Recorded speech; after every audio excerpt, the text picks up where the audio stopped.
American যে supreme court আছে সেই সুপ্রিম কোর্ট আজ থেকে প্রায় ৯০ বছর আগে সারা পৃথিবীর সবচেয়ে শ্রেষ্ঠ আইন প্রণেতা হিসাবে মোহাম্মদ সাল্লামকে সম্মানিত করেছেন। তা মোহাম্মদ সাল্লাম যে সারা দুনিয়ার মানব ইতিহাসে যত মানুষজন আইন প্রণয়ন করেছেন তার মধ্যে যে নাম্বার 1 হলেন, এই সম্মাননাটা যে উনি পেয়েছেন, উনি কিসের উপর ভিত্তি করে আইনটা প্রণয়ন করেছেন? যে কেউ আমরা জানি যে উনি মূলত আইনটা প্রণয়ন করেছেন কোরআনের উপর ভিত্তি করে। তা আমরা যে কোরআন পড়ি, এই কোরআনের মধ্যে কি অলৌকিকত্ব আছে সেটা যদি একটু আগে চিন্তা করি, তারপরে বুঝতে পারবো যে এর মেসেজগুলো আমাদের জীবনে কীরকম কার্যকরী।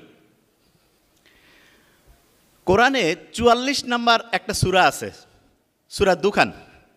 এইটার অর্থ হচ্ছে ধোয়া। এই যে ধোয়া, এইটার যত উপাদান আছে তার মধ্যে সবচেয়ে প্রধানতম যে উপাদান, প্রধানতম, এখানে যে ছেলেরা আছে তারা বলবে প্রধানতম উপাদান কোনটা বলি তো একটু? ধোয়ার প্রধানতম উপাদান কোনটা? Carbon dioxide. ধোয়ার প্রধানতম উপাদান কি? Carbon dioxide. আচ্ছা আমাকে একটু বলেন তো, কার্বন ডাইঅক্সাইডের আণবিক ভর কত? 44। সূরা দুখান যে সূরাটা আছে এটা কয় নম্বরে আছে কোরআনে? কত কত? ৪৪। তার মানে ধোঁয়া নিয়ে আল্লাহ যখন কথা বলছেন, ধোঁয়ার যে সবচেয়ে প্রধানতম উপাদান কার্বন ডাইঅক্সাইড, সেইটা আণবিক ভর যেমন ৪৪, ঠিক তেমনি করে ওই সূরাটা আল্লাহ কোরআনে সেটও করছেন ৪৪ নম্বরে। অনেকের মনে হচ্ছে এটা বোধহয় একটা কাকতালীয় ব্যাপার, এমনি এমনি হয়েছে। নো, সূরা রহমান এইটা কোরআনের কত নম্বর সূরা কেউ কি জানা আছে? কত? ৫৫। Very nice. কত? ৫৫ নম্বর সূরা। আর রহমান এইটার অর্থ হচ্ছে মোস্ট মার্সিফুল। খুব দয়া করছে আল্লাহ আমাদের উপরে। আল্লাহ আমাদের যত দয়া করেছেন তার মধ্যে নাম্বার 1 দয়া, তার মানে যেটার উপর ভিত্তি করে আমরা বেঁচে থাকি। আচ্ছা যে কাউকে যদি আমি বলি যে আপনাকে আমি ১,০০০ কোটি টাকা দিব, এখনই আপনাকে মরতে হবে, ওই লোকটা কি রাজি হবে? নাকি বলবে যে না ভাই আমাকে টাকা পয়সা কিছু দিতে হবে না, তুমি আমাকে কিছুদিন বেঁচে থাকার সুযোগ দাও? কোনটাতে মানুষ যাবে? টাকা নেবে নাকি বেঁচে থাকতে যাবে? কোনটা বলতে হবে, কিন্তু আমি কিন্তু এটা কোনটা বেঁচে থাকতে চাই। আচ্ছা বেঁচে থাকার জন্য আমাদের টাইমের দরকার না? সময়। আল্লাহ মানুষের জন্য যতগুলো রহমত দিয়েছেন তার মধ্যে মোস্ট মার্সিফুল যেটা, সেটা হচ্ছে সময়, টাইম। এটা সবচেয়ে দামি। টাইমকে যে আমরা মাপি, সময় পরিমাপের সবচেয়ে ক্ষুদ্রতম যে একক, সেইটার নাম কি বলেন তো? বলতে হবে তো। কি নাম? কি নাম? Very fine, second. এবার আপনি সেকেন্ডের সংজ্ঞা যদি গুগলে সার্চ করেন অবাক হয়ে যাবেন। সেকেন্ডকে আগে পরিমাপ করা হতো একটা গোটাল দিন, ওইটাকে ৮৬,৪০০ ভাগে ভাগ করা হইতো, হওয়ার পরে তার একটা ভাগকে একটা সেকেন্ড বলতো। কিন্তু বিজ্ঞানীরা পরবর্তীতে দেখলো যে এই পৃথিবীতে বহু সাগর আছে, মহাসাগর আছে, তারপরে সোলার সিস্টেম, এইখানে মাঝে মধ্যে জোয়ার ভাটা হয়, মাঝে মধ্যে হচ্ছে গ্রহ উপগ্রহের গতিবেগের একটু তারতম্য দেখা যায়। এই কারণে এক দিনকে ৮৬,৪০০ ভাগে ভাগ করার পরে যে 1 সেকেন্ড করছে সেইটার মধ্যে একটু কম বেশি হয়। এই জন্য বিজ্ঞানীরা খুঁজতে লাগলো যে আমরা সেকেন্ডটাকে এমনভাবে পরিমাপ করতে চাই, এমনভাবে যাতে করে 10 কোটি বছর পরেও 1 সেকেন্ডের এদিক ওদিক না হয়। তার মানে সময় পরিমাপের একটা সবচেয়ে স্ট্যান্ডার্ড সিস্টেম দরকার। এই জন্য 1960-এর দশকে তারা ক্যালকুলেশন করতে করতে করতে করতে একটা মৌলের খোঁজ পায়। সেই মৌলটার নাম হচ্ছে সিজিয়াম। কি নাম বলেন তো?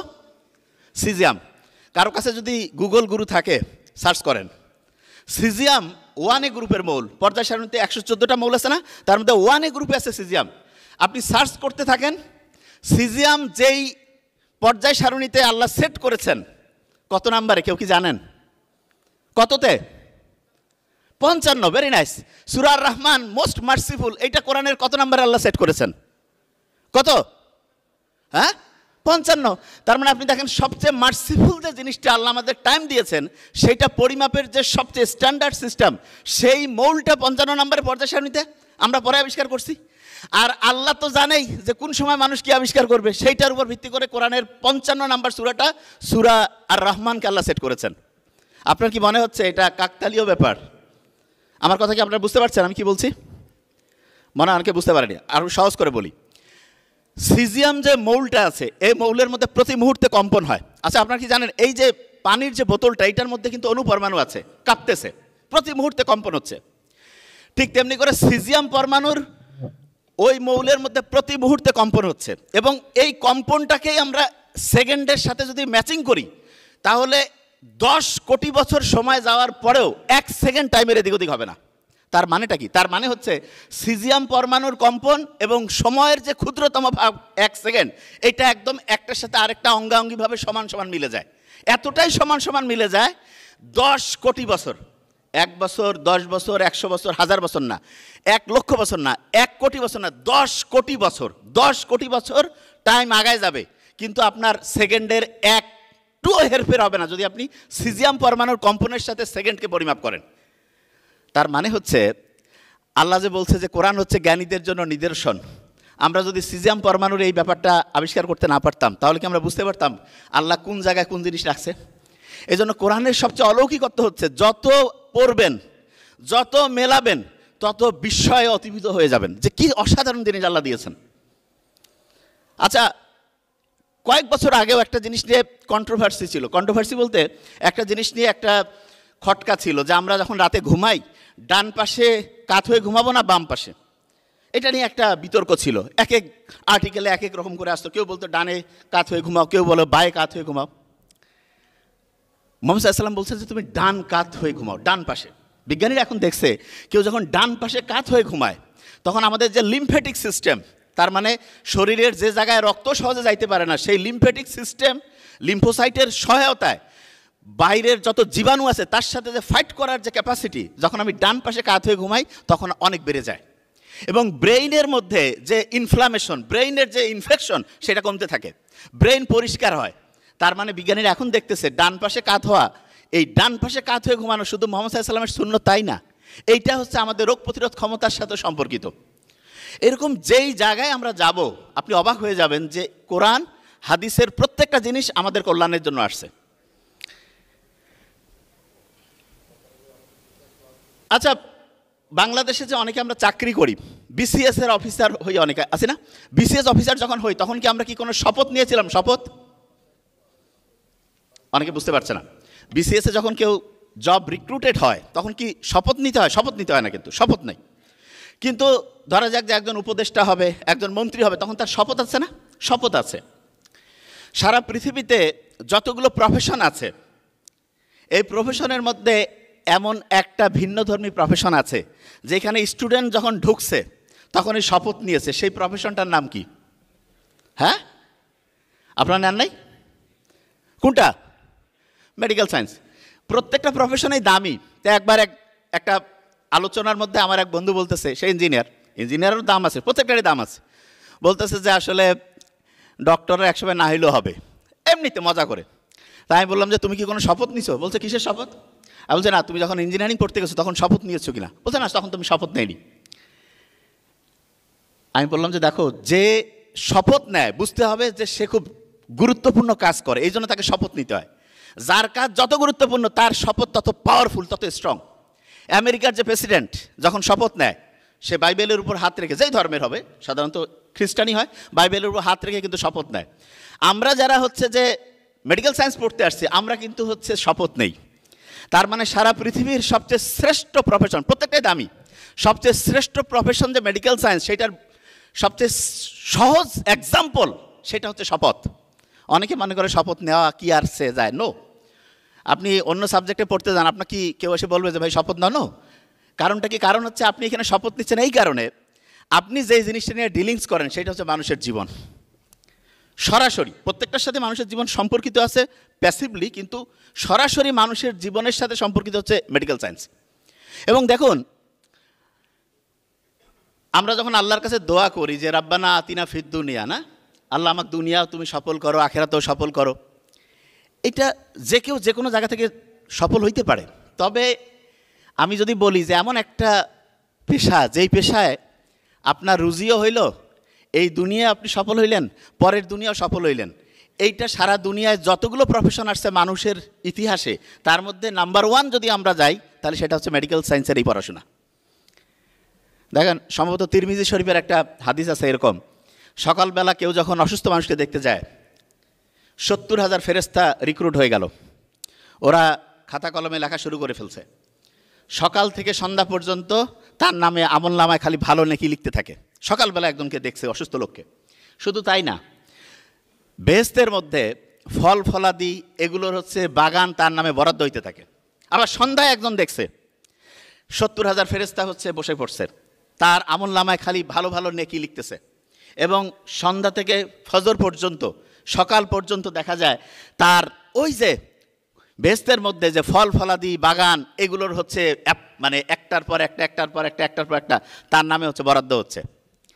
তার মানে তিরমিজি শরীফের হাদিস প্রমাণ করছে আমরা জাস্ট নিয়াতটা যদি পরিষ্কার করি, আমরা তো জীবনের যে জীবিকা সেটা তো এখান থেকে পাবোই, তার সাথে যেটা সবচেয়ে গুরুত্বপূর্ণ, ফেরেশতারা রিক্রুট হয়ে গেল, আপনার নামে আমলনামায় লেখা শুরু হয়ে যাচ্ছে, আপনার বেহেশতের মধ্যে ফল ফলাদি এগুলোর হচ্ছে একটার পর একটা আপনার নামে হচ্ছে যে ওটাকে কি বলে ইজারার মতো চলে আসতেছে, আপনার ইহকাল পরকাল অসাধারণভাবে হচ্ছে সামনের দিকে চলে যাচ্ছে। এই যে আমরা ডাক্তারের মতো মেডিকেল সায়েন্সের মতো এরকম অসাধারণ পেশায় থাকার পরেও যারা এখানে আছি অনেকেই একটা আফসোস আছে না যে আমরা ডক্টরদের কোনো পার্সোনাল লাইফ নাই, এরকম একটা আফসোস আছে না? আচ্ছা, আপনার কথা কন না কেন? একটু না বললে আমি বুঝতে পারবো যে আপনি বুঝতে পারছেন কি না। কয়েক মিনিট বলবো কিন্তু, অতএব একটু বলতে হবে, তাহলে আমি খুব দ্রুত আগায় যেতে পারবো ইনশাল্লাহ। ওকে, একটু বলতে হবে। আসলে হয়েছে কি, ডক্টররা এত ব্রিলিয়ান্ট, কয় আমি কী কব, সব তো জানা, তাই শুনলে মজা লাগে যে হ্যাঁ ঠিক আছে জানি তো, জাস্ট খালি একটু বলতে হবে, তাহলে আমি খুব দ্রুততার সাথে আগায় যেতে পারবো, যেই জিনিসগুলো আমাদের জানা উচিত। দেখেন, আমরা এত অসাধারণ পেশায় আছি, কিন্তু দেখবেন অনেকেই বলে না যে আমাদের পার্সোনাল লাইফ নাই, অনেকেই আছে। এবং পার্সোনাল লাইফ নাই যে এইটার কারণে আপনি দেখবেন অনেক ডক্টরের ছেলে মেয়ে কিন্তু একটা বিপদের মধ্যে থাকে। অনেক ডক্টরের ছেলে মেয়ে, যত বিজি ডক্টর তার ছেলে মেয়ের প্রবলেম তত বেশি, আপনি দেখবেন বেশিরভাগ ক্ষেত্রে। আপনাকে একটা হ্যাক্স বলে যাই, জাস্ট লিখে রাখতে পারেন, কারণ পরে খেয়াল থাকবে না। আমরা যা কিছু শুনি 1 ঘন্টা পরে 56% জিনিস ভুলে যাই। প্রতি 100টা কথার 56টা কথা 1 ঘন্টা পর ভুলে যাব। একদিন চলে গেলে 70টা কথা ভুলে যাব। 1 সপ্তাহ চলে গেলে 80টা কথা ভুলে যাব। এরপরে খেয়ালে থাকবে না যে এই স্পিচ শুনছি কি শুনি নাই। এই জন্য জাস্ট পয়েন্টটা একটু খালি খেয়াল করতে পারেন, কি সেটা, আপনার যত বেশি ব্যস্ততা থাক না কেন, যা থাক, আপনার সন্তানের জন্য জাস্ট 15 মিনিটস, এটা আমার কথা না, আমেরিকান যে মেডিকেল অ্যাসোসিয়েশন তারা রিকমেন্ড করছে 15 মিনিটস প্রত্যেক দিন আপনার সন্তানের সাথে জাস্ট আপনি থাকবেন, তার কথা শুনবেন, আর কিছু না। 15 মিনিট যে কী বলতেছে না। অনেক সময় আমরা মনে করি কি বাচ্চার সাথে আসি, ও কি দেখে, ওরে বাবা। দেখেন, ছোট্ট বাচ্চা, আপনি দেখবেন ছোটোবেলার কথা যদি আপনারা খেয়াল করেন, যাদের ছোট বাচ্চা যেই সময় মানুষ হয়েছে, আপনি একটু জাস্ট খেয়াল করেন তো, আপনাকে সে কিন্তু নকল করতো, খেয়াল করছেন? আপনি তার সাথে যে আচরণ করতেন ও কিন্তু ওই আচরণটা কপি করতো। এবং খুব ইন্টারেস্টিং জিনিস, প্রত্যেক দিন 15টা মিনিট যদি আপনি বাচ্চার সাথে থাকেন, তাহলে কি হবে জানেন? আপনার এবং বাচ্চার মধ্যে ওই সময় অক্সিটোসিন ক্ষরণ হবে। আচ্ছা বলেন তো, অক্সিটোসিন আন্তরিকতা বাড়ায় না? এই আমাদের বাংলাদেশ, এই দক্ষিণ এশিয়ার ইসলাম প্রধান যে দেশগুলো আছে, এই দেশগুলো আব্বা আম্মা ভাই বোন ফ্যামিলির যে বন্ডিং, ইউরোপিয়ান কান্ট্রি থেকে এইটা আছে। ইউরোপিয়ান কান্ট্রিতে হচ্ছে ওই যে ওল্ড হোমে আব্বা আম্মা পাঠিয়ে দিছে, বাচ্চাকে পাঠিয়ে দিছে, ওই যে এটা কী কয়, চিলড্রেন হোম নাম দেওয়া যেতে পারে, চাইল্ড কেয়ারে পাঠিয়ে দিছে, এবং বাচ্চা কাচ্চা দেখা যাচ্ছে যে ওই জায়গায় আছে, দাদা দাদি আরেক জায়গায় আছে। সত্যিকার অর্থে শান্তি নাই, অক্সিটোসিনের কোনো বন্ডিং নাই, এবং ওই জন্য দেখবেন ওইখানে ফ্যামিলিগুলো ধ্বংস হয়ে যাচ্ছে। তা আমরা যদি প্রত্যেক দিন বাচ্চার সাথে জাস্ট 15 মিনিট সময় দেয়, 15 মিনিট, জাস্ট 15 মিনিট যদি সময় দেই, তাহলে দেখা যাবে ফ্যামিলির যে কানেকশনটা, ফ্যামিলির একজনের সাথে আরেকজনের সাথে যে আত্মিক সম্পর্কটা, এটা অন্যরকম পর্যায়ে চলে যাবে, আনবিলিভেবল পর্যায়ে যাবে। তাহলে আপনারা যারা আছেন, যত বেশি ব্যস্ততা থাকেন না কেন, প্রফেসর হই, প্রিন্সিপাল স্যার হই, ডিরেক্টর স্যার হই, যারা, অনেকে মনে করে 15 মিনিট দিলে কী হবে, শোনেন, আপনাকে আজকে যদি আমি 1 টাকা দিই, দেখেন তো, এটা যদি আগামীকাল 2 টাকা হয়, তারপর দিন যদি 4 টাকা হয়, তারপর দিন যদি 8 টাকা হয়, তারপর দিন যদি 16 টাকা হয়, তারপর দিন যদি 32 টাকা হয়, এরকম করতে করতে 31 নাম্বার দিন যখন হয়, জাস্ট 31 ডেজ, এরকম করে প্রত্যেক দিন টাকাটা ডাবল হচ্ছে। কেউ বলতে পারবেন 31 নাম্বার দিনে আপনার এই 1 টাকা কত টাকায় কনভার্ট হবে? 10 কোটির বেশি। Very nice. আর কেউ এদিকে? 1 টাকা দিয়েছি, শর্ত হচ্ছে একটা প্রত্যেক দিন ডাবল হবে। 1 থেকে 2, 2 থেকে 4, 4 থেকে 8, 8 থেকে 16, মাইটোসিস কোষ বিভাজনের মতো। স্যার বলছে 10 কোটির বেশি। একজ্যাক্ট নাম্বারটা শুনলে আপনি হতবাক হয়ে যাবেন, 107 কোটির বেশি। 107 crores এর চাইতে বেশি। আপনি চিন্তা করেন তো, আমাদের শরীরে যে ট্রিলিয়ন কোষ, লক্ষ লক্ষ কোটি কোটি যে কোষ, শুরু কিন্তু মাত্র একটা কোষ থেকে, জাইগোট, একটা থেকে দুইটা, দুইটা থেকে চারটা, চারটা থেকে আটটা, 16, 32, 64। এবং আপনি দেখেন তো এই সিস্টেমটাই, এই বাইনারি সিস্টেমটাই কাজ করে না কম্পিউটারে। আধুনিক এআই টেকনোলজি আসুক আর যাই আসুক, আল্লাহ যেখান থেকে সৃষ্টি শুরু করছে 2 থেকে 4, 4 থেকে 8, 8 থেকে 16, ঠিক ওই মেকানিজমটাই কিন্তু বাইনারি সিস্টেমে আর্টিফিশিয়াল ইন্টেলিজেন্স বলি, ইন্টারনেট বলি, কোয়ান্টাম কম্পিউটিং বলি, সবগুলোতে ওইটাই কাজ করছে। তার মানে বিজ্ঞান এখন যেখানে শুরু করতেছে, আল্লাহ শুরুটা ওইখান থেকে। বিজ্ঞান শুরু করছে, আল্লাহ শুরুটাই ওইখান থেকে। বিজ্ঞান এত অ্যাডভান্স হয়ে যে জায়গায় আসছে। তা যেটা বলছিলাম, প্রত্যেকদিন আপনি আপনার বাচ্চার সাথে 15 মিনিট টাইম দেবেন। এইটা 1 দিন, 1 সপ্তাহ, 1 মাস, 6 মাস, 1 বছর, 3 বছর, 5 বছর, 10 বছর, 20 বছর পরে আপনি দেখবেন যে আপনার বাচ্চাকে আপনি আলাদা করতে পারছেন না। অনেকেই বলে বাচ্চার সাথে আমার কানেকশন নাই। সেই দিন আমি এক মেডিকেলের ভাইয়ের সাথে কথা বলছিলাম, তা বললো যে ওনার পরিচিত একজন আমেরিকায় থাকে, ওনার বাবা হচ্ছে যে, মানে ওই পরিচিত যিনি আমেরিকায় থাকে, তার বাবা হচ্ছে করোনায় আক্রান্ত হয়ে মেডিকেলে, মানে 2020-21 ঘটনা বলছে, জীবন যাবে কি আসবে এইরকম অবস্থায় আইসিইউতে আছে। বেটাও বাপকে দেখতে যায় না, বাবও বেটাকে আশা করে না, মনে খুব কষ্ট। তারপর আমি বললাম যে এটা কেন হইলো?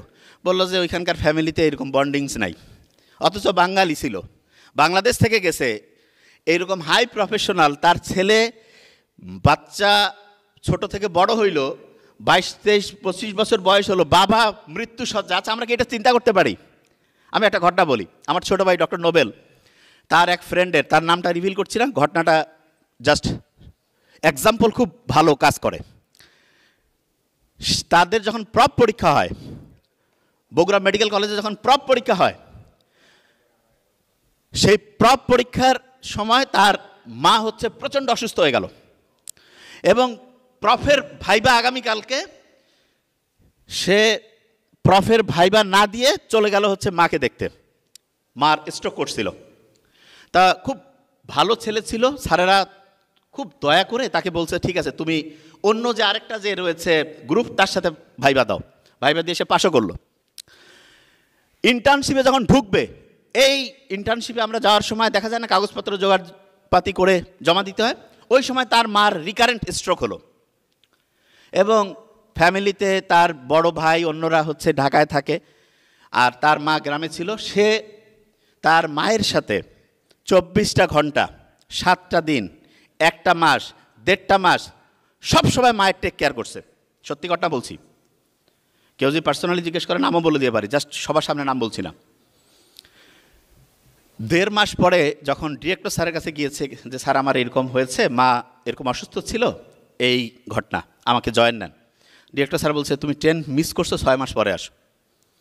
তার মানে পরের যারা সাপ্লিমেন্ট গ্রুপ তারা কি করবে বেচারা। যদিও ডিরেক্টর স্যার এক্ষেত্রে হয়তো বা একটু মানবিকতা দেখালে হয়তো বা, যাই হোক, কিন্তু আল্লাহর প্ল্যান দেখেন কি করে। তারপরে সে এসে আবার মায়ের সাথে হচ্ছে যে সেবায় সে নিয়োজিত হয়ে গেল। 6 মাস পরে সাপ্লি যে গ্রুপ ছিল তাদের সাথে জয়েন করলো। জয়েন করার পরে দেখেন আল্লাহর মেকানিজম কি, ইন্টার্নশিপ কমপ্লিট করলো, পোস্ট গ্রাজুয়েশন দিল, এবং সম্ভবত ডিপ্লোমা, না একটা ডিপ্লোমা তার কমপ্লিট হয়ে গেল। বিসিএস হচ্ছে না, লাস্ট কোন বিসিএসটা হলো ভাইয়া? 48 বিসিএসে সম্ভবত জয়েন দেয়নি ইনশাআল্লাহ, এবং তার বোধহয় 2-3টা বিসিএস একসাথে হয়ে বসে আছে, তার জয়েন হয়ে যাবে। তা আমি নোবেলকে বললাম যে ভাই তোমাদের ব্যাচের সবার স্ট্যাটিস্টিক্সটা কি? তো ও বললো যে আমাদের ব্যাচের পোস্ট গ্রাজুয়েশন একটা ডিপ্লোমা কমপ্লিট হয়েছে এবং বিসিএস হয়েছে, সম্ভবত সে, আর কেউ আছে? নোবডি। আল্লাহ যে আছে, এবং মা বাবার সেবা করলে, মা বাবার সাথে সময় কাটালে, কিয়ামতে ওই সময় কি পাবো সেটা তো পাবোই, কিন্তু দুনিয়াতে যে তা পাওয়া যায়, নোবেলদের ব্যাচের ডক্টর তো তার একটা অসাধারণ এক্সাম্পল। গা কাটা দিয়ে ওঠে না? আমার তো গা কাটা দিয়ে উঠতেছে। আপনি মা বাবার সাথে সময় কাটাইলে শয়তানের মেজাজ গরম হয়ে যায়। এই জন্য দেখবেন বাপ মা ফোন দিলে রাখো, অথচ বন্ধু বান্ধবের সাথে, এটা আমিও দেখছি আমার নিজেরও। তারপর আমি চেষ্টা করি আলহামদুলিল্লাহ, কারণ আমি জানি যে না, আমি বুঝি যে বড় শয়তান আসি কয় যে বাপ মার সাথে পরে কথা কইলে হবে। আপনি দেখেন মিলান, অথচ বন্ধু বান্ধব সবাই ঘন্টা বা ঘন্টা কথা বলছি। বাবা মা ফোন দিলে আচ্ছা ঠিক আছে, নিজের লোক পরে হবে। মা বাবার সাথে যখন আপনি কথা বলেন, তখন মা বাবা যেই প্রান্তেই থাক, আপনি কথা বলতেছেন না, অক্সিটোসিন ক্ষরণ হচ্ছে। আমাদের মা বাবার হার্টের যে রক্তের নালীগুলো, এই রক্তের নালীগুলো পরিষ্কার করার জন্য কি সার্ফ এক্সেল দিয়ে পরিষ্কার করবেন? নো, এইটা পরিষ্কার হয় যে এই জিনিস দিয়ে, তার নাম অক্সিটোসিন। তার মানে আপনি আপনার মা বাবার সাথে যতক্ষণ কথা বলছেন, ততক্ষণ আপনার মায়ের রক্তের নালীগুলো, আপনার বাবার রক্তের নালীগুলো অক্সিটোসিন দিয়ে পরিষ্কার হচ্ছে। এবং এই কারণে দেখবেন হার্টের সমস্যা মা বাবার আল্লাহর রহমতে তখন কমতে থাকবে। আমাদের এলাকার একটা ঘটনা বলি। লোকটা তুলনামূলক লোক মুখে শোনা খারাপ, খারাপ বলতে মানুষের সাথে অন্যায় অত্যাচার করত, খুব পাওয়ারফুল কিন্তু খারাপ। ওই লোকের মেয়ে হঠাৎ করে একটা বিয়ে করছে। সেই মেয়ের বাসায় গিয়েছে ওই লোক। যাওয়ার পরে, চেয়ারম্যান ছিল, নাম বলছি না, যাওয়ার পরে মেয়ে দরজা খুলে তাকে, তার বাবাকে ভিতরে ঢুকতে দেয়নি। বাপ কিন্তু প্রচণ্ড গুন্ডা বদমাশ যাই বলেন, কিন্তু মেয়ের সাথে তার কানেকশন অন্যরকম। এই যে মেয়ে তাকে অপমান করে তিরস্কার করে বের করে দিল, বাসায় আসতে পারে নাই, তার আগে হার্ট অ্যাটাক করে পৃথিবী থেকে বিদায় নিয়েছে। তার মানে মা বাবার সাথে সন্তানের বন্ডিংটা খারাপের দিকে গেলে আপনি আপনার আব্বা আম্মাকে অ্যাকিউট এমআই করে দুনিয়া থেকে বিদায় করে দেওয়ার একটা রাস্তার মধ্যে থাকতে পারেন। আর আপনি যদি বাবা মার সাথে সম্পর্ক পজিটিভ রাখেন, প্রতি মুহূর্তে রক্তের নালীগুলো পরিষ্কার হইতে থাকলো এবং আপনার আব্বা আম্মার হার্ট ক্লিন হইল, রক্তের নালী পরিষ্কার হইল, হার্টের সমস্যা থেকে দূর হয়ে বেশি দিন বাঁচার যে রাস্তা সেইটা আপনি গতিশীল করলেন। তাহলে আপনি চিন্তা করেন যে মা বাবার সাথে এই সন্তানের সম্পর্ক যত ভালো হবে। আমি একটা ইন্টারেস্টিং জিনিস বলি, এটা কোথাও সায়েন্টিফিক জার্নালে আসে নাই, কিন্তু আমার ক্যালকুলেশন, যেই ফ্যামিলির মা বাবা সৎ, সেই ফ্যামিলি থেকে মেডিকেলে এবং ভালো জায়গায় সন্তান চান্স পাওয়ার রেটটা সরকারিতে বেশি। এবং আমি এটা অবাক হয়েছি, আমার কাছে স্ট্যাটিস্টিক্স থাকে, তা আমাকে অভিভাবকরা অনেক সময় বলে, আমি যখন অফলাইনে পড়াতাম তখন এসে বলতো যে স্যার আমরা কী করতে পারি। আমি বলছি যে আপনি একটা কাজ করতে পারেন, অন্যের হক নষ্ট করবেন না, কোনো 2 নাম্বারই করবেন না, আপনার সন্তানের মেডিকেলে গভর্নমেন্টে চান্স পাওয়ার সম্ভাবনা বেশি।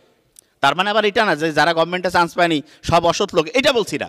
জাস্ট বুঝাতে যাচ্ছি, যেই ছেলে মেয়ে সরকারিতে চান্স পায়, আমার অবজারভেশন অনুযায়ী তাদের বাবা মা সততা তুলনামূলক স্কেলে বেশি। তার মানে যে উল্টা নাই তা না। নূহ আলাইহিস সালামের সন্তান কিনান, নবীর ছেলে, চিন্তা করেন আল্লাহ অস্বীকার করছে। কি কারণে হইল? কারণ সে যাদের সাথে ঘুরতো সেই সঙ্গদোষটা ছিল শয়তানি। আপনারা যারা মেডিকেলের ডক্টর, অনেকের টার্গেট আছে না, আচ্ছা একটু হাত উঁচু করেন তো, যে আমেরিকা, ইংল্যান্ড, কানাডা, অস্ট্রেলিয়া যাবেন, কারা কারা একটু হাত উঁচু করেন তো, লজ্জা নেই কিছু। যারা যারা আছেন, ভালো খবর আছে আপনাদের জন্য, যারা যারা আছে একটু হাত উঁচু করেন। কোনো খারাপ কিছু নাই, কারো ট্যাগিং দেওয়া হবে না। আচ্ছা, অনেকে আছে না যে আমেরিকা, ওয়েস্টার্ন কান্ট্রিতে যাবে, ভেরি নাইস। শোনেন, আপনি যখন বিদেশে যাওয়ার প্ল্যানিং করছেন, আমি আপনার একটা রিয়েল পিকচার বলি, রিয়েল। বিদেশে যে কার্টুন দেখায় আপনার বাচ্চাকে, কার্টুন, বিদেশে যে স্কুলের মধ্যে আর্ট কম্পিটিশন হয়, বিদেশে যে এসে রাইটিং হয়, বিদেশে যে কালচারাল প্রোগ্রাম হয়, এগুলোর মেইন থিমটা কি শুনলে অবাক হয়ে যাবেন। মেইন থিমটা হচ্ছে পরিবার ব্যবস্থা যেটা আছে এইটাকে ধ্বংস করা। তো অনেকের মাথায় যে পরিবার ব্যবস্থা ধ্বংস করবে, সিস্টেমটা কি? খুব সহজ সিস্টেম। সেম সেক্স ম্যারেজ, এইটা একবারে কাউকে দেখেন, আজ থেকে 15-20 বছর আগেও একটা ছেলে একটা মেয়েকে পছন্দ করে, এই কথাটা বলতে মানুষ লজ্জিত হইত। আর এখন ফেসবুকে, আমি তো প্রাইভেট কোনো আমার ইয়া নাই, এজন্য আমি জাস্ট যেটা জানি সেটা বলতেছি, যে অনেকেই আছে না ইন এ রিলেশনশিপ, শয়তান, এবং ফ্যামিলি এখন এটাকে মেনে নিচ্ছে যে না এটা তো নর্মাল। আজ থেকে 15-20 বছর আগে, 25-30 বছর আগে, এই একটা জেনারেশন আগে আপনি চিন্তা করেন তো, প্রফেসর স্যাররা আছেন, স্যাররা আরও ভালো বলতে পারবেন, কেউ কি চিন্তা করতে পারতো যে একটা ছেলে মেয়ের এরকম পারস্পরিক সম্পর্ক ওপেনলি এক্সপোজড অবস্থায় কেউ স্বীকার করবে, উচ্চারণ করবে? প্রশ্নই আসে না। কিন্তু নাটক, সিনেমা, মুভি, থিয়েটার, এই ঘুমাচ্ছে ওই যে মিডল বয়, হ্যাঁ হ্যাঁ, রাতে নিশ্চয়ই ঘুমায়নি, শুনতে হবে। আমি কিন্তু টিচার হিসাবে খুবই ডেঞ্জারাস, গ্যারান্টি। স্যারেরা আছে দেখে এই জন্য আমি কিছু বলতেছি না। আমার আম্মা ফোনে বলছে তুই এরকম করে ধরবি না, মানুষ সময় চমকে উঠে। আমার মা, আমি আসার আগে কথা বলতেছিলাম, বলতেছে একটু আস্তে আস্তে। আম্মা সবসময় দোয়া করে, কাজে এই দোয়া দরুদ পড়বি সবসময়, ভেরি নাইস। আমি না তুমি দোয়া করলে হবে, না তারপর তুই এই দোয়াগুলো করবি। তা যে জিনিসটা বলতেছিলাম, জিনিসটা বলতেছিলাম, আমি কিন্তু টিচার হিসেবে খুবই ডেঞ্জারাস। কী কারণে? আমার সামনে বসে থাকবে 500 থাকুক 300 থাকুক, প্রত্যেকটা কথা মুখস্থ করে আমি ছেড়ে দিই। এবং আমার ক্লাসে আলহামদুলিল্লাহ এমন খেয়াল আছে, নোবেলদের ব্যাচ ওরা জানে, 2 বছর ইন্টারে পড়েছে, মেডিকেলের সময় পড়েছে, এমন অনেক স্টুডেন্ট আছে একটা ক্লাস মিস করে নেই, নট এ সিঙ্গেল, একটা ক্লাসও মিস করে নেই। এমনও আছে যে একটা ব্যাচে ক্লাস করে আরেক ব্যাচে বসতো, মজা লাগে শুনতে। একই কথা তো আমি বলি না, ভিন্ন ভিন্ন স্টাইলে বলি, শুনতে মজা লাগে। তা ইন্টারেস্টিং জিনিস যেটা, সেটা হচ্ছে যে এই যে 8-10 বছর আগেও কেউ রিলেশন এইটাকে সামনাসামনি বলতে লজ্জিত হতো, দূরে সরাই দিয়েছে। এরপরে টার্গেট যেটা, সেটা হচ্ছে সেম সেক্স ম্যারেজ, এইটার দিকে তাদেরকে উদ্বুদ্ধ করা। এবং অনেকে এখন মনে করতেছে না এটা কিভাবে হয়। আজ থেকে 20-25 বছর আগে রিলেশনে থাকবে এটা যেমন বলাটা অকল্পনীয় ছিল, আমরা যদি এগুলোতে সতর্ক না হই, আগামী 20-25 বছরেরও কম সময় দেখবেন যে ওই স্ট্যাটাসের মধ্যে দিয়ে দিছে ওইটা। তা আল্লাহ এই লুত আলাইহিস সালামের যে সম্প্রদায়, আমরা যখন কোরআন পড়তাম অবিশ্বাস্য লাগতো যে এটা কীভাবে সম্ভব, যে এটা কেমন কথা। দেখেন সেই শয়তান আবার ঘুরে আসছে না, আমেরিকা, ইউরোপ, বিভিন্ন ওয়েস্টার্ন কান্ট্রিতে লুত আলাইহিস সালামের কওমের ক্ষেত্রে যা হয়েছিল সেটা এখন আস্তে আস্তে সারা দুনিয়ার শয়তান বদমাশ এরা ওইটাকে প্রচার করতেছে, এইটার মাধ্যমে খুঁটি গাঁটতেছে। দেখেন যে কোনো একটা খারাপ কিন্তু একবারে ঢুকেন, আস্তে আস্তে আসে। তাহলে এইটা থেকে বের হওয়ার বুদ্ধিটা কি, সেটা আপনাদের শিখাই দিই। এই জিনিসটা একটু মাথায় রাখবেন। আপনার ছেলে মেয়ে প্রত্যেকের আছে না যে আমরা চাই যে আমাদের সন্তানগুলো ভালো হোক। আমি প্রফেসর স্যার থেকে শুরু করে অন্যদেরকে বলবো, দেখেন আমার অবজারভেশন অনুযায়ী অনেক বড় বড় প্রফেসরদের ছেলে মেয়ে যেই জায়গায় যাওয়ার কথা সেই জায়গায় যেতে পারে নাই। এবং আমি খোলামেলা বলছি, এটা একটা বড় কারণ কি জানেন? কারণ উনি নিজে যেই জীবনটা লিড করছে ওনার সন্তানের জন্য উনি ওই জীবনটা দিতে চায় না। উনি নিজে খালি পায়ে, স্যান্ডেল পায়ে, সাইকেল চড়ে কষ্ট করে এক জায়গা থেকে আরেক জায়গায় গেছে, আর নিজের ছেলে মেয়েকে গাড়িতে আরাম করে পাঠাচ্ছে। নো, আমি এটার ঘোর বিরোধী। আমার ওয়াইফও বলে যে না এটা কেমন, আমি বলছি নো, এটা কখনোই হইতে পারে না। বাপের টাকা আছে, মায়ের টাকা আছে, আর বাচ্চা যদি এটা বুঝে কবে রিল্যাক্স করো, কুল, কোনো পড়াশোনা ওইরকম করে সে করবে না। আপনি চিন্তা করেন তো, আপনি আমি প্রফেসর স্যাররা যে এত পরিশ্রম করছে তার পিছনে একটা উদ্দেশ্য ছিল না যে আমি বড় কিছু করব, বড় জায়গায় যাব, জীবনে যেটা পাই নাই সেইটা করব। আপনার বাচ্চা ছোটোবেলা থেকেই সে এসি রুমে ঘুমায়, দামি গাড়িতে এসি রুমে যায়, না চাইতেই সব কিছু পায়, ওই কেন পড়াশোনা করবে? কেন করবে সেটা আমাকে বলেন। ওর চাহিদা আছে কিছু নাই তো?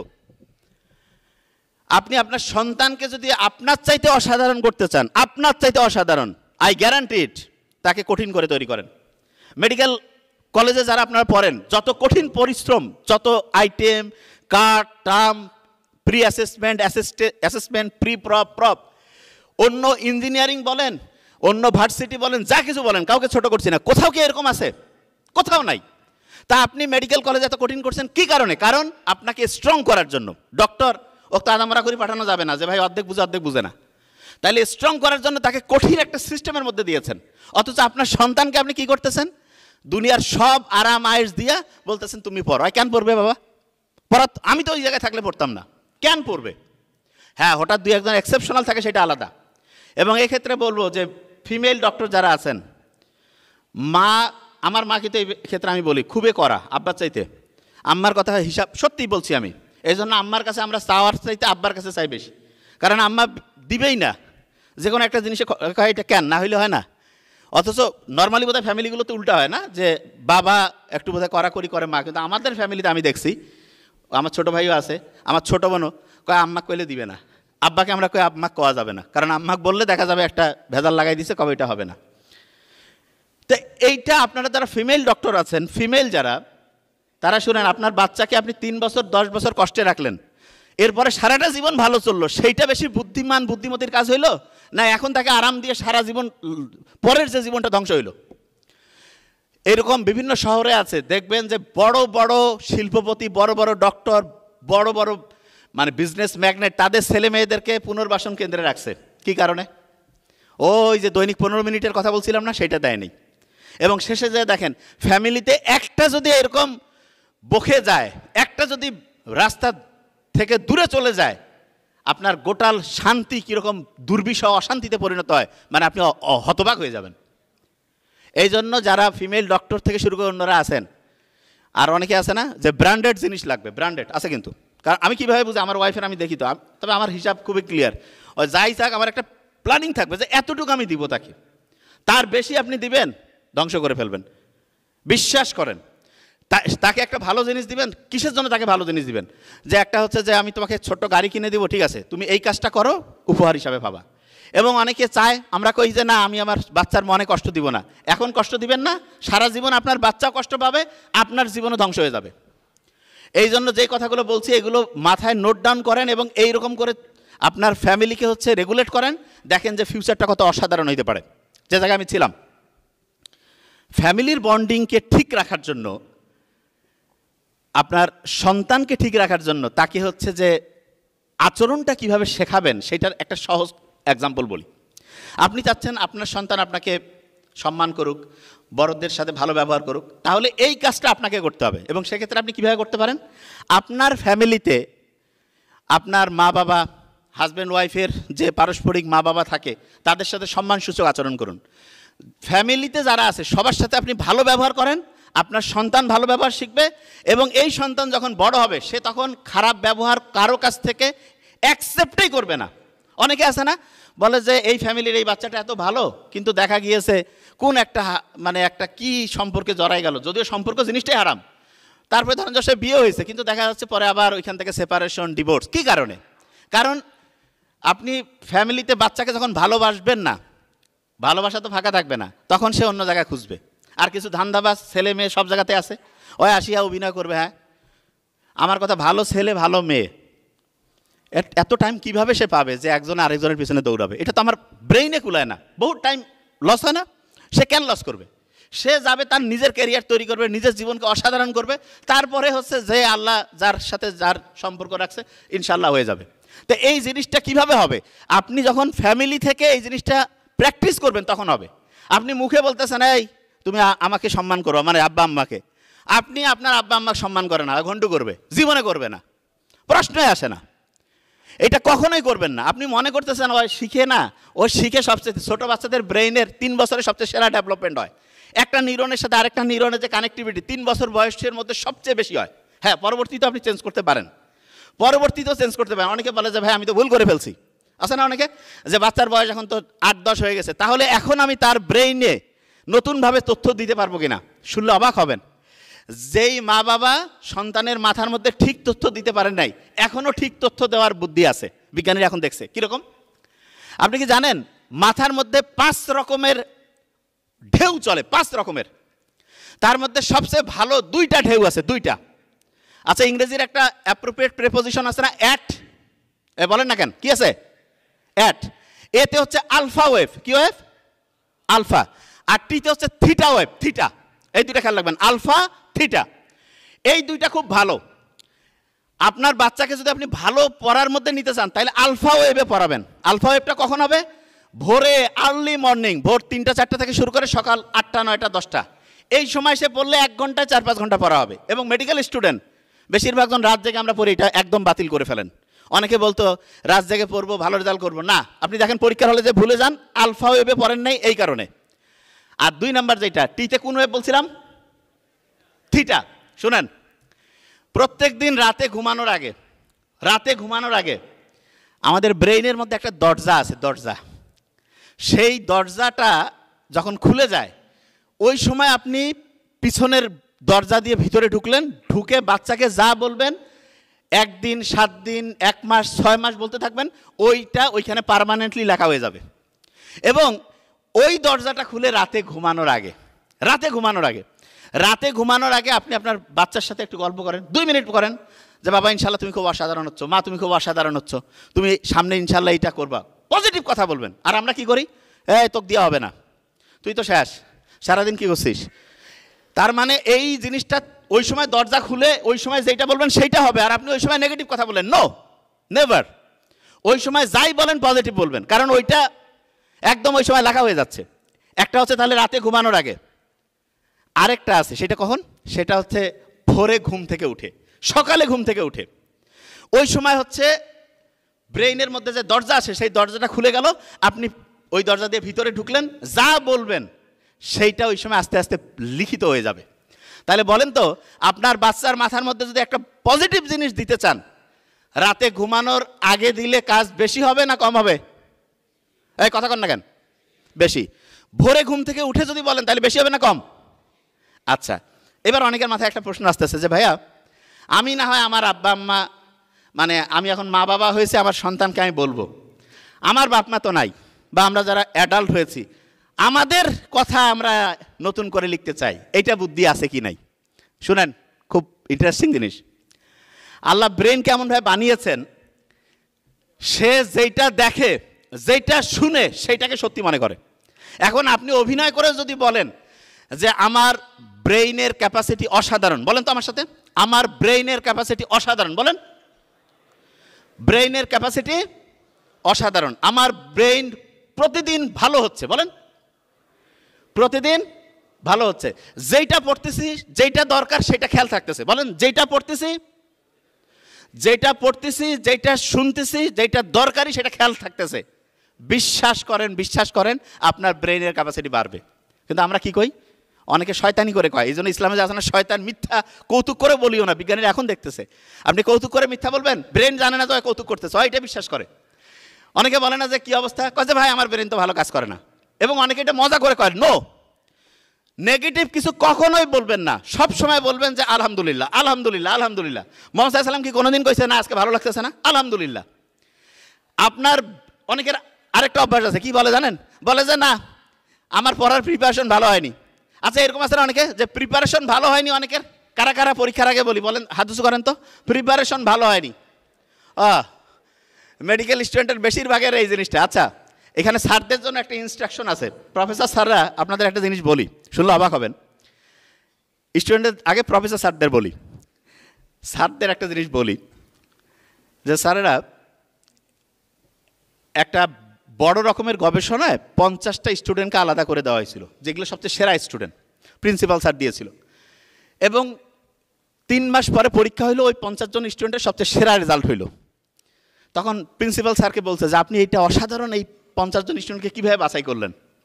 প্রিন্সিপাল স্যার বলল যে আপনাদের একটা রহস্য বলি। বলছে কি রহস্য? বলছে আমি আমার একান্ত যে পিএস তাকে ডাকছি, ডেকে বলছি এইখানে স্টুডেন্টদের সবার নাম আছে, তুমি 1 2 3 4 এরকম করে করে 50 জনের নাম উঠাও। 50 জনের নাম উঠিয়েছে। ওঠার পরে বলছি যে প্রত্যেকের নামে 3টা করে চিঠি লেখো। বলছে কীরকম? একটা চিঠি যাবে তার গার্ডিয়ানের কাছে, আরেকটা চিঠি যাবে যেই স্টুডেন্টরা যেই প্রফেসরদের আন্ডারে থাকবে তাদের কাছে, আরেকটা চিঠি ওই স্টুডেন্টের কাছে। কি লেখা আছে? চিঠির মধ্যে লেখা আছে যে আমরা ক্যালকুলেশন করে অ্যাসেসমেন্ট করে দেখেছি সবচেয়ে সেরা 50 স্টুডেন্টের মধ্যে তুমি একজন, আমরা চাই তুমি সামনে অসাধারণ রেজাল্ট করো। বাবা মার কাছে গেছে যে আপনার সন্তান সেরা 50-এর মধ্যে আছে, এত অসাধারণ স্টুডেন্ট আমরা পাই নাই, তার পিছনে আপনি হচ্ছে মনোযোগ দেন। টিচারকে বলছে আপনি সেরা 50 জন স্টুডেন্টকে পড়াচ্ছেন এবং আপনি সবচেয়ে সেরা টিচার দেখে আপনাকে দিয়েছি। টিচার মনে করতেছে আমাকে সবচেয়ে সেরা স্টুডেন্ট দিছে এবং আমি নিজেও সবচেয়ে সেরা টিচার। স্টুডেন্ট মনে করতেছে আমিও অসাধারণ স্টুডেন্ট। আব্বা আম্মা বাড়িতে করছে দৈনিক ডিম খাও, মাছ খাও, দই খাও, কেন? অসাধারণ স্টুডেন্ট আমার বাচ্চা। 1 সপ্তাহ, 1 মাস, 2 মাস, 3 মাস পড়লো, পরীক্ষার রেজাল্ট আসলো, ওই 50 জন সবচেয়ে সেরা রেজাল্ট করে ফেললো। তার মানেটা কি? তার মানে হচ্ছে টিচাররা যখন বিশ্বাস করে যে আমার এই স্টুডেন্টটা ভালো, আমরা কিন্তু অনেক সময় টিচার, আমি তো মেডিকেল কলেজে পড়ছি, আমি স্যারদেরকে বলবো যে দেখেন স্যার, কখনো কোনো স্টুডেন্ট যদি মেডিকেলে তো চান্স পায় কারা, সবচেয়ে ক্রিম অফ দ্য ক্রিম, সবচেয়ে সেরা স্টুডেন্ট, এই স্টুডেন্টটা কেন খারাপ হইলো এটা নিয়ে আমরা কোনোদিন গবেষণা করি না। তার মধ্যে একটা বড় কারণ যে কোনো একজন টিচার হয়তো বলছে তুই পাবি না, তুই কীভাবে মেডিকেলে পড়ছিস, তোর দ্বারা হবে না। জীবনে কোনো স্টুডেন্টকে কখনোই এরকম নেগেটিভ কথা বলবেন না, এটা খুবই খারাপ। স্টুডেন্ট যেই পরিস্থিতিতেই থাক তাকে বলবেন যে বাবা তোমার সমস্যাটা কি আমাকে বলো, ইনশাল্লাহ আমরা একসাথে সামনে আগায় যাব। জাপানে কেউ যদি ফেল করে তখন তাকে সামনে নিয়ে এসে চতুর্দিকে তার আত্মীয় স্বজন, বন্ধু বান্ধব, টিচাররা তার সম্বন্ধে খালি পজিটিভ কথা বলে, এরকম অসাধারণ করছে, তুমি সামনে এইটা করছো, সামনে এই জিনিসটা তোমার দ্বারা হবে। এবং ওই স্টুডেন্ট তখন কনফিডেন্ট ফিরে পায়, সে সামনে অসাধারণ রেজাল্ট করে। প্রফেসর স্যারদেরকে বলবো যে কোনো স্টুডেন্ট, যেই লেভেলের স্টুডেন্ট হোক, তাকে সবসময় উৎসাহিত করবেন। আমার একজন প্রফেসর স্যার কিছুদিন আগে পৃথিবী থেকে গিয়েছেন, বিদায় নিয়েছেন। পেডিয়াট্রিক্সে আপনার বোধহয় সুজা স্যারের নাম শুনছেন, আমাদের নীলফামারী মেডিকেল কলেজের উনি হচ্ছেন প্রিন্সিপাল ছিলেন। আমার খেয়াল আছে মেডিকেল কলেজে অনেক তো টিচার পেয়েছি, তার মধ্যে মনে দাগ কাটে কারা? যে খুব ভালো পড়ায়? নো। ওই টিচাররা সবচেয়ে বেশি মনে দাগ কাটে যারা একটা স্টুডেন্টকে উৎসাহিত করছিল, বাবা তুমি ভালো, এইটুকু। হয়তো বা টিচার এমনিতেই সবাইকে বলে, কিন্তু আপনাকে যে বলছে আপনি বলছেন এই টিচারের মতো কেউ নাই। তা আমি দেখছি আমাদের মেডিকেল কলেজে প্রফেসর জাকির হোসেন স্যার, তারপরে Sarwar sir, professor Sarwar sir, এবং প্রফেসর আল্লাহ ওনাকে বেহেস্ত নসিব করুক সুজা স্যার। তো উনি কি খুব অসাধারণ পড়াইতেন? নো, স্টুডেন্টকে উৎসাহিত করছেন। তার মানে আপনি টিচার হিসেবে আপনার মূল কাজ পড়ানোর চাইতে বেশি ইম্পর্টেন্ট, বেশি গুরুত্বপূর্ণ আপনার স্টুডেন্টকে হচ্ছে উৎসাহিত করা। আচ্ছা, টিচার বানানটা ইংরেজি কি দিয়ে শুরু? হ্যাঁ, টি দিয়া কোন ওয়েভ? তার মানে টিচারের কাজ ব্রেইনের মধ্যে থিটা ওয়েভ তৈরি করা। থিটা ওয়েভ মানে কি? ব্রেইনের মধ্যে প্রত্যেক মুহূর্তে 4টা থেকে 8টা ঢেউ চলতেছে, প্রতি সেকেন্ডে 4টা থেকে 8টা ঢেউ। এবং ওই সময় যেই কথাটা দিবে সেই কথাটা ব্রেইনের একদম দরজার পিছন দিয়ে যে ওইটা সত্যি হওয়ার সম্ভাবনা বেড়ে যাবে। এবং স্টুডেন্টদেরকে বলবো, টিচারদের সাথে বেশিরভাগ ক্ষেত্রে স্টুডেন্টরা সম্মান যতটা করে আমি জানি না কতটা, ভয়ে অনেকে করে, কিন্তু আমি বলবো যে ওপেন থাকতে হবে। এক্ষেত্রে স্টুডেন্টের চেয়ে টিচারের গুরুত্ব বেশি।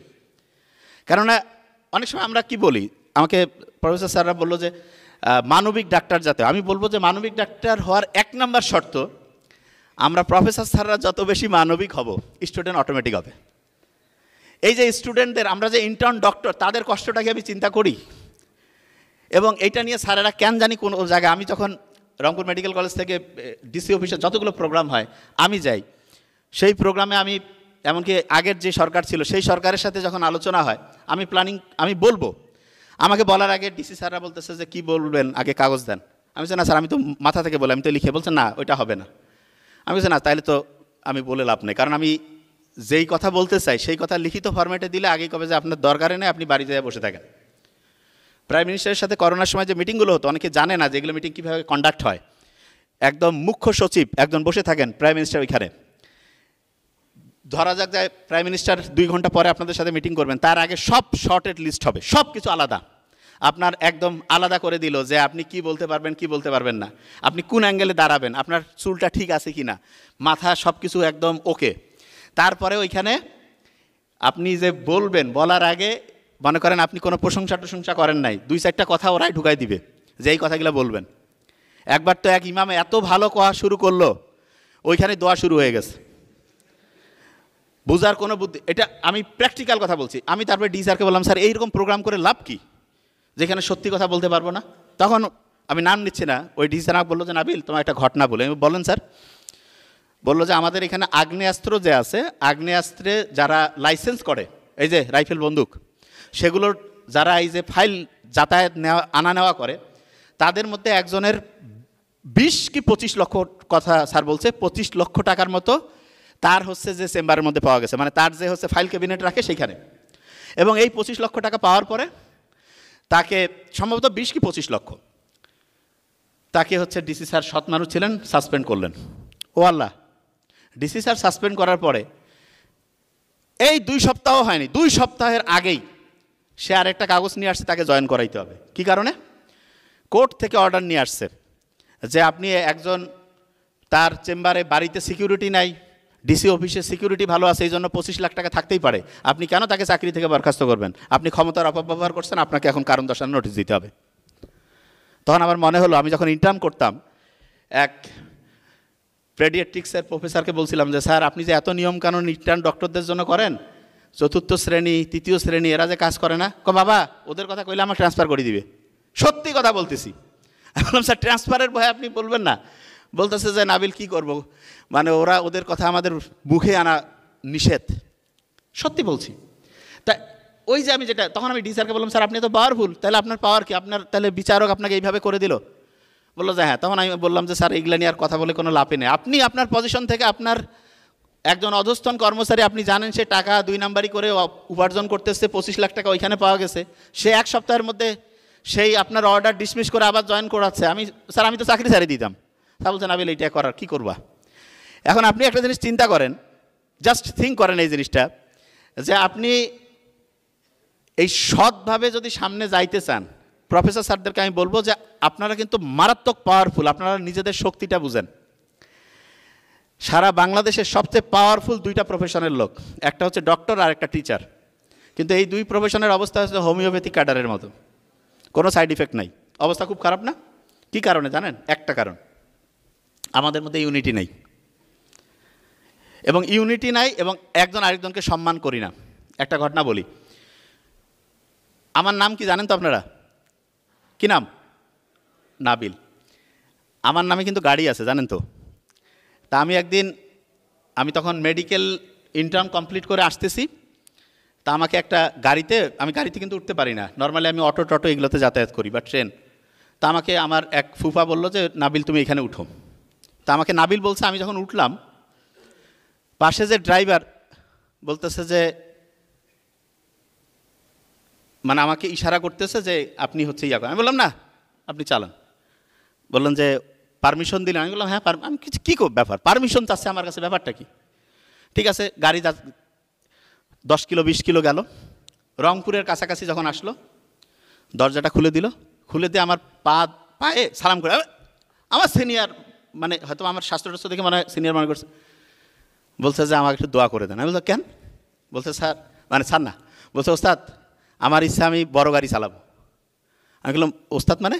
বলছে যে ওস্তাদ আপনি নাবিল গাড়ির ড্রাইভার না? ও চালায় হচ্ছে ছোটো গাড়ি, ওর শখ হচ্ছে নাবিল গাড়ি, মানে প্রফেসর হবে, নাবিল গাড়ির সে ড্রাইভার হবে। বলছে যে একটু দোয়া করে দেন আমি যাতে এই বড় গাড়ি চালাইতে পারি।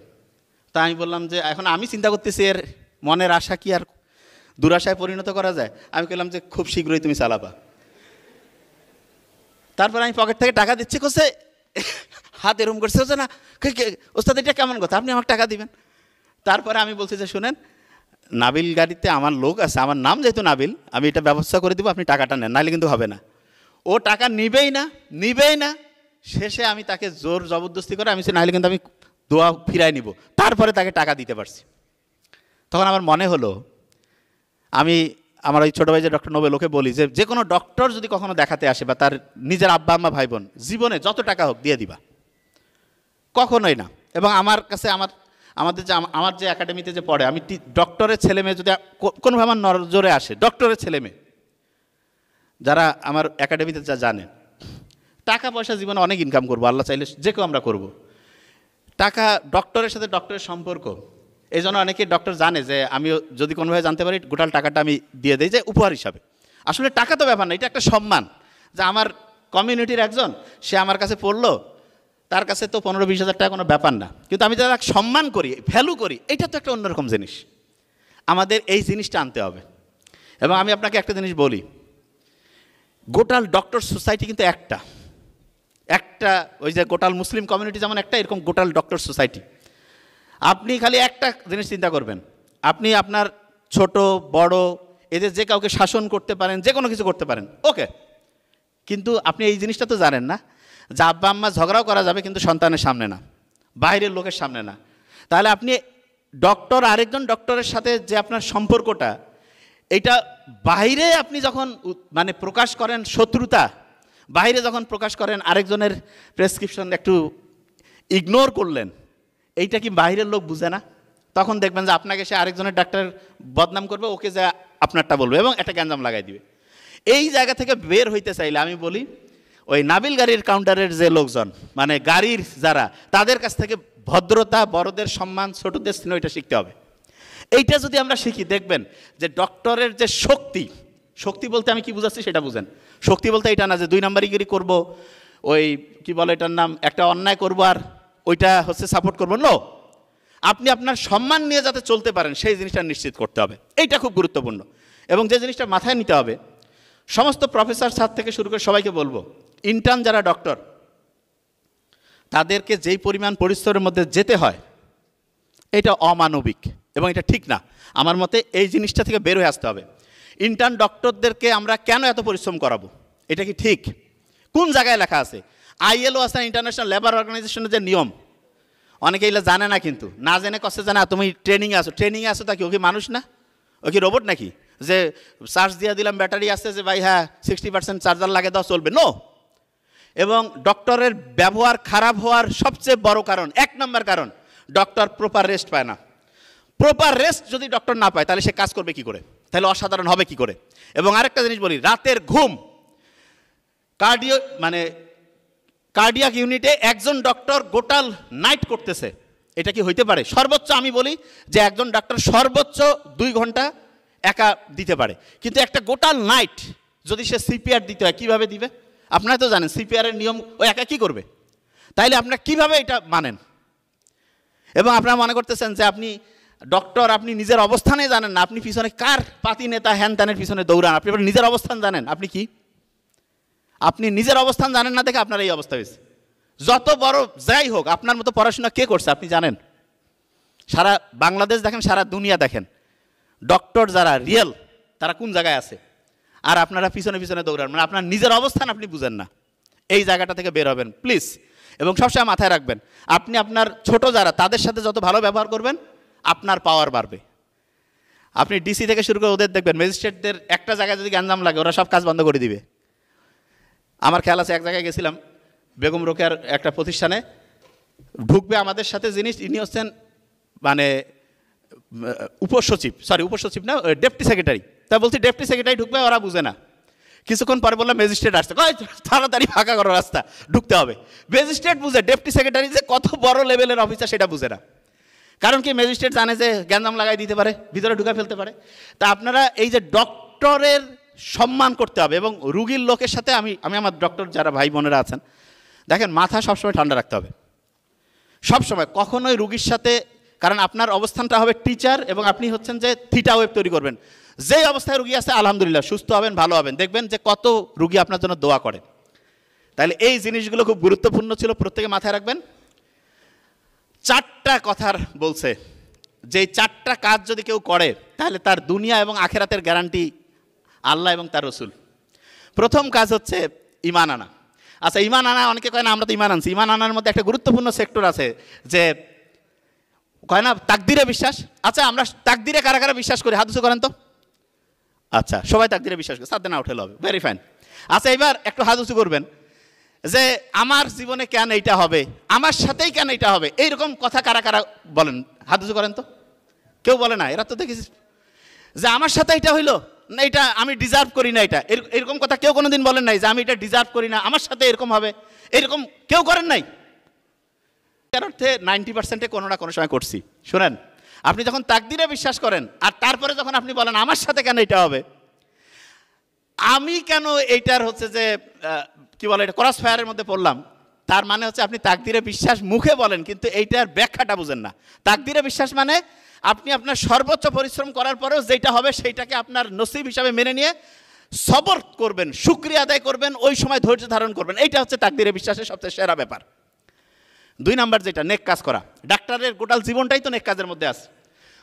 সম্ভবত বুখারী শরীফে আসছে, এক মুসলমানের সাথে আরেক মুসলমানের 5টা হক আছে, তার মধ্যে সবচেয়ে বড় হক হচ্ছে অসুস্থ হলে তাকে দেখতে যাওয়া। তা আমরা তো সবসময় রুগী নিয়ে কাজ করি, জাস্ট নিয়ারটা পরিষ্কার রাখতে হবে, দেখবেন যে গোটাল জীবনটা এইখানে তো সফল হবেই, আখেরাতটা অন্যরকম হবে। 3য় কাজ, হক পথে থাকা, অন্যায়ের বিরোধিতা করা। শুনেন, আপনি ডক্টর, আরেকজন ডাক্তার যদি কোনো 2 নাম্বারই করে, সেইটা যদি আপনার চোখে পড়ে, আপনি সাথে সাথে তাকে সতর্ক করবেন, এবং অবশ্যই সেই 2 নাম্বারই থেকে তাকে সামনে রাস্তায়, মানে ঠিক রাস্তায় নিয়ে আসবেন। এবং সবসময় মাথায় রাখবেন, একটা মানুষের জীবন কিন্তু সবচেয়ে দামি, আর মানুষের মর্যাদা সবচেয়ে দামি। ডক্টরদের প্রতি মানুষের একটা ক্ষোভ কেন জানেন? আমরা ডক্টররা অনেক সময় মানুষকে সম্মান করি না। ওয়াইফের কি জানে? নো, মুহাম্মদ সাল্লাল্লাহু আলাইহি ওয়াসাল্লাম একদিন কাবা শরীফ তাওয়াফ করছেন, কাবাকে লক্ষ্য করে বলছেন, হে কাবা, তোমার কত মর্যাদা, তোমার কত সম্মান, কিন্তু মনে রাখো তোমার চাইতে একজন মানুষের মর্যাদা, একজন মোমেনের মর্যাদা বেশি। তার মানে মানুষের মর্যাদা সবচেয়ে বেশি। যখন আপনি একজন মানুষের সাথে ডিলিংস করবেন, মুহাম্মদ সাল্লাল্লাহু আলাইহি ওয়াসাল্লাম এই কাবা শরীফ তাওয়াফ করতে গিয়ে যেই কথাটা উচ্চারণ করছেন সেইটা মাথার মধ্যে রাখবেন, যে মোটেই একজন লোক যেই পর্যায়ে থাক, সুস্থ অসুস্থ যাই হোক, সম্মান করবেন।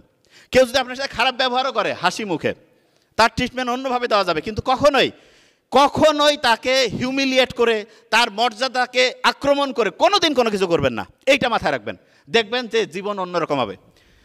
আমরা যখন একটা রুগীকে হচ্ছে মৃত ঘোষণা করি, তখন চোখের মধ্যে দেখি না পিউপিল ঠিক আছে না নাই, কী অবস্থা।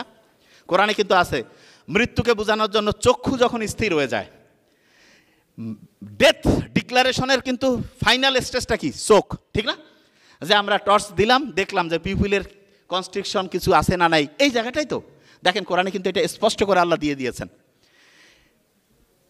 2 নাম্বার কাজ ছিল নেক কাজ করা, 3 নাম্বার ছিল হক পথে থাকা, 4 নাম্বার যেটা সবর করা। দেখেন গোটাল ডাক্তারের জীবনটাই কিন্তু সবরের মধ্যে, এবং সবরের মধ্যে বলতে শোনেন, আপনার রুগী কম করে দেখেন, কিন্তু রুগীকে বলবেন যে আমি আপনাকে ভালো টাইম দিব, আমাকে হচ্ছে ভালোভাবে রেস্ট নিতে হবে, আমার ফ্যামিলিকে ভালো টাইম দিতে হবে, আমার ব্রেনটা আলফা ওয়েভে থাকবে, থিটা ওয়েভে থাকবে, আপনারও আমি সুন্দর ট্রিটমেন্ট দিয়ে ভালো ব্যবহার করে জীবনটাকে সুন্দর করতে পারবো। তাহলে আশা করছি যেখান থেকে কথা শুরু করছিলাম একটু প্যাক আপ করে নেই গোটাল কথাগুলো। প্রত্যেক দিন ফ্যামিলিকে কয় মিনিট করে টাইম দিব বাচ্চাদের সাথে? কত? ব্রেইনের জন্য আলফা ওয়েভ, আর কোন ওয়েভ ভালো?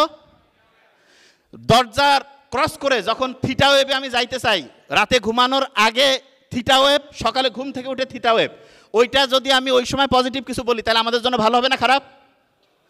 টিচার প্রফেসর স্যাররা যারা আছেন, যে কোনো স্টুডেন্টকে সবসময় আপনি টিচার টিতে কোন ওয়েভ? থিটা না অন্য ওয়েভ? কোন ওয়েভ? থিটা। আপনার গোটাল জীবনটা হচ্ছে মানবতার সেবায় এবং ইউনাইটেড যদি থাকেন, অসাধারণ জীবন সামনে অপেক্ষা করছে। Thank you so much.